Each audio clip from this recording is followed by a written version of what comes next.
DJ विकास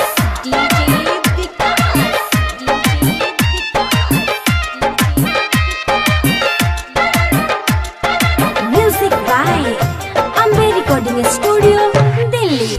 ओकरा के भेजनी हम बहरा में पढ़े, शहर में रखनी नया में देनी घरे।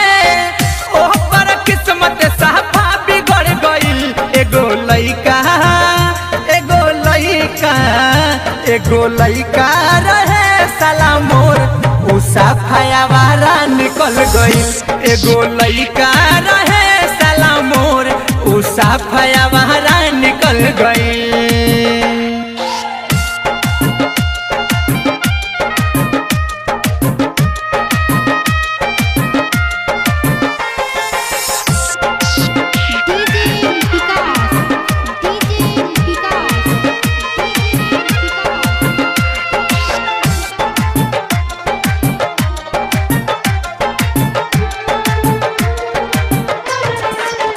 कहनी की पढ़ला तू बाबुए में बीए, संगत में पढ़ के दारू लागल पिए।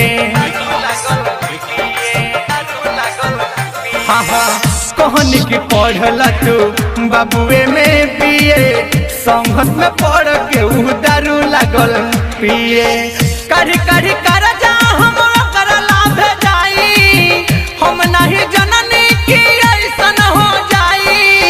सब कुछ छोड़ के उ नाच में चल गइल। एगो लइका रहे साला मोर, उ साफाया वाला निकल गइल। एगो लइका रहे साला मोर, उ साफाया वाला निकल गइल।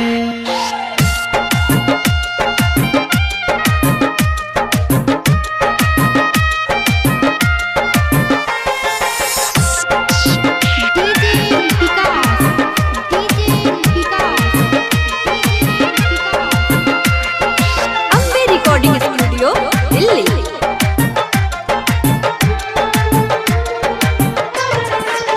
लेके मेहरारू ससुरारी में रहेला, जौवन कहे मौगी उहे अब करेला।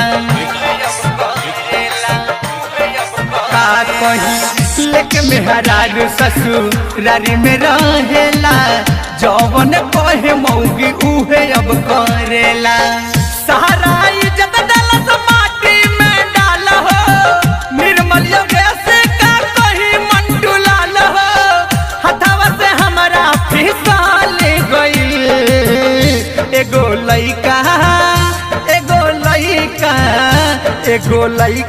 रहे साला मोर, उ साफाया वाला निकल गइल। एगो लइका रहे साला मोर, उ साफाया वाला निकल गइल। जा साले मरियो जाता तो ठीक रहलक। Ambe recording studio Delhi.